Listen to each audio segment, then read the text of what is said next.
Welcome everyone. Thanks a lot for staying with us. You're watching Plain Speak with me, Shivani Gupta. In a major setback for the West Bengal Election Commission, the Supreme Court has rejected their plea along with that of the state government, challenging the Calcutta High Court verdict on deployment of central forces in the state during the upcoming Panchayat polls. The apex court believed that the tenor of the High Court order was ultimately to ensure free and fair elections in the state, and it also observed that holding elections cannot be a license for violence. The BJP has lauded and welcomed the Supreme Court verdict, while the TMC maintains that they are confident of winning in the upcoming polls. The Panchayat elections are to be held for a mammoth 75,000 odd seats, and 61,000 polling booths have been set up. The polls will be conducted on July 8th and results will be declared on July 11th. Violence was reported in many districts in West Bengal when the candidates approached the nomination centres to file their papers. The BJP and the Congress, in fact, both had approached the Calcutta High Court demanding deployment of central forces to maintain law and order. Not surprisingly, they were wary given the culture of violence in the state during elections. So now the Supreme Court has upheld the Calcutta High Court order to deploy central forces. Is this a blow to the West Bengal government because they were opposed to it? Will the central forces be able to put an end to the poll violence? And will we be able to see a peaceful and fair election process? We take those questions to our guests in just a bit. First up, let's take a look at what the Supreme Court has observed during this hearing today. So the apex court said that there is nothing wrong in the High Court order on central force deployment in West Bengal. Supreme Court observed that holding elections cannot become a license for violence. This is a pretty damning observation. The top court pulled up the State Election Commission and reminded them that it is their responsibility to conduct free and fair polls in the state along with the state itself. The bench reminded the state EC that where the forces come from should not be a concern to them. Why are they opposing? They wondered the fact that the forces are coming from central government.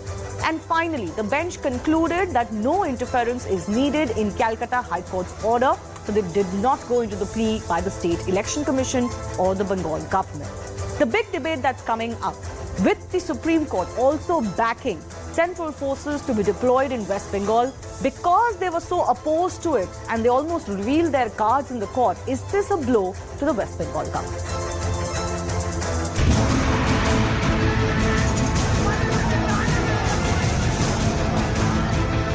Wanted to contest in Panchayat election from opposition ticket. But right now they can't go back to their home. हम लोग video office में nomination देने के लिए गए थे, लेकिन वहाँ पर बहुत माफिया रस चल रहा है, किसी को घुसने नहीं दिया। वो शेख शाहजहां है, वो किसी को उस वीडियो ऑफिस के पास जाने नहीं दे रहा है।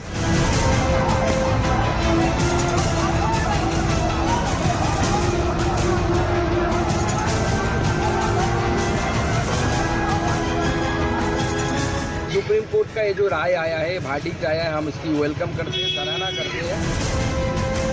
Trinamool Congress works for the people at large throughout the year under the guidance of Madam Mamata Banerjee. So during the election, Trinamool Congress is very much confident to be bestowed upon by the blessings of the common people during the poll.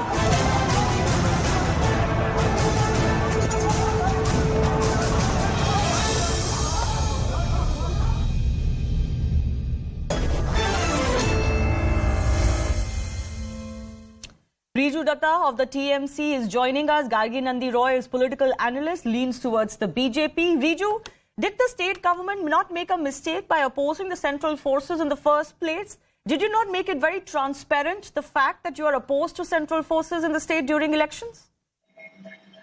See, when we went to Supreme Court, the state government went to Supreme Court as a symbolic protest. Symbolic? Because in other states, yes, and why I will say that, give me the time to explain please, that when in Tripura there was Panchayat elections and 96% seats were uncontested, the elections were held by the Tripura State Police. Similarly in Uttar Pradesh, where there were 48% uncontested seats, the election was held by UP State Police. So here, after the High Court given that verdict, we went to Supreme Court as a symbolic protest because it has never happened in Panchayat polls anywhere throughout the country. However, if you But go maybe by the West Bengal's history is such that both the High Court and the Supreme Court felt that there is ample reason for central forces. You can't compare yourself and the history of violence during elections, including Panchayat polls in Bengal, to other states.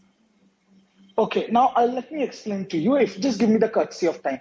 In 2003, in Bengal Panchayat election during the left regime, around 85 people died. In 2018, in the Trinamool Congress regime, there was 34% uncontested seats and around 30 people died. But in 23, with the leadership, under the leadership of Abhishek Banerjee specifically, there is more nominations by the opposition than the ruling government. Out of 7 people, unfortunately, who have lost their lives, 4 are TMC Karyakartas, not opposition parties.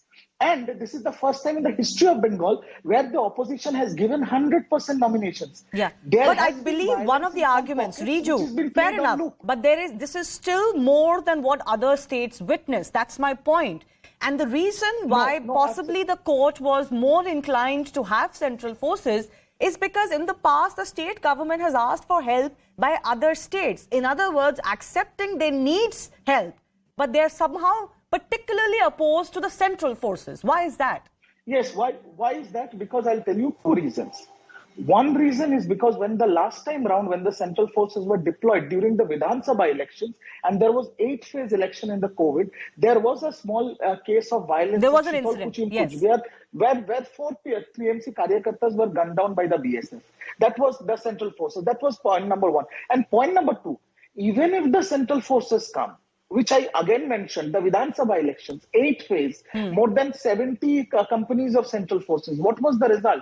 The matter of the fact is, I'm not going to comment on the court of law, but I will say that the political bankrupt oppositions, they cannot win with or without. I'm not getting into who wins. I'm not getting into who wins. Certainly the TMC is in pole position. I don't think anybody is discussing that or discounting that. But let me bring in Gargi Roy as well.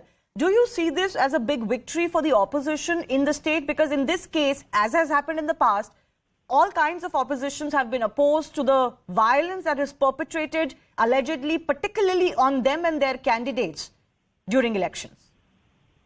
Right. For now, it is one step like it is that, yes, you can expect on the day of the election, people can come out and vote. But it does not assure that there will be no violence at all. And I find it very pathetic on Riju's part to make a comparative study of violence and death. I think this is uncalled for. Okay, how many people died then? How many people are dying now? There should not be any violence. And let's not forget that, yes, Bengal has a history of political violence. And the reason is very clear. Because of abject poverty, this panchayat is a source of revenue generation. So people are desperate to get that revenue or that money, and that money goes to the top. And that is why the violence happens. Whoever has died, it is sad, even it is TMC, BJP, Congress. But the Chief Minister, also the Home Minister and the police forces under her. So the police has miserably failed, and we have seen that violence is happening, bombs are being hurled, and the police is standing at a distance and eating and feigning ignorance. Literally feigning ignorance. When the journalist went and told, can't you hear the bombs being hurled? They're saying, oh, where is the sound? So the West Bengal police have become deaf. So such is the scenario. But the thing is, have we forgotten the violence, the post-poll violence in 2021? No, the ghost of post-poll violence still haunts us. Yeah, absolutely. I think it is not just about the comparison, as Riju, you were making between panchayat elections between under the left or the earlier TMC governments. It's also about what we witnessed just 2 years ago. And in that case, the government could have argued that, this was a transfer of power period where no one was, directly in control. But this is not so. You had the time to prepare for this, and yet the news that the state is garnering is again over violence. Had you been able to control that violence, maybe there would have been no need for those central forces. Violence is completely under control. For certain areas, yes. If certain areas there was violence in a state where there are 70,000 contesting seats. But that's not the defense, Riju. 2-3 seats. Can I but that's not a defense. There are bigger, more populated states than West Bengal. One second. Let me finish, please. Yeah. Out of 70,000 seats, if there are violence in 2-3 seats, I'm not saying that we welcome violence, we condemn violence. But if there is violence in 3 seats, and that has been played on loop on all over the media, not only your channel, every channel, I cannot blame the media, but it has been played on the loop and it's been painting a bad picture for Bengal. अगर बंगाल में आग चल रहा है तो क्या मणिपुर में अमृतकाल चल रहा है? No, but Manipur is a separate situation. During Panchayat elections, it is not normal for even one person to die, Riju. That's the central point. Nobody, I think, has anything to gain by painting West Bengal in a bad way. But this is a history, and today you are in power for the third time. You would be held responsible for violence breaking out. I will only say this. We have been in power for the third time because the people of Bengal has given us that mandate. Yes. And we will be in power for the fourth and the fifth time also. Why? I'll tell you. Because, again, I will request your library, your channel library, to dig up the history of Bengal. We are bringing it to a close. We are bringing the bloodshed, the violence, the number of deaths, everything, we are bringing it to a zero. It's a work in progress. The left regime of 34 years have turned Bengal into a battlefield. We are bringing it down. It cannot happen like this in magic. But if you compare the numbers, you will see Bengal is in a much better situation. Yeah, I give you that much, but it is still not what it should be in 2023 in comparison to what other states go through. And there is no defense just because the numbers have come down. They've come down for many, many reasons, and not just because of a different party being in power. We just live in a different era where, you know, you will have, as you are saying, even stray instances of violence being reported more aggressively than they used to in the past. Yes, Gargi, you wanted to come in. I have final minutes left. Yes. What Riju is not saying, that till now, you know, all the candidates who have filed nominations on the opposition parties, they are being threatened to withdraw their nomination. Posters are put out by the opposition candidates out. Stories these are.